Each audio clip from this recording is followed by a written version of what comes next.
So the difference between snoring and sleep apnea is how much the airway closes. In snoring, it's partial closure of the airway. Sleep apnea is complete closure of the airway. Snoring, we're still breathing. Apnea, we stop breathing. Apnea is much more unhealthy for us because it can cause a lot of other problems, and the comorbidities of things like high blood pressure, diabetes, those types of things are not good to have in addition to the apnea.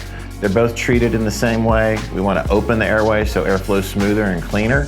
It's just one is more severe. Snoring is really the first door you walk through before you get to apnea. So typically patients start out as snorers and they become apneic patients.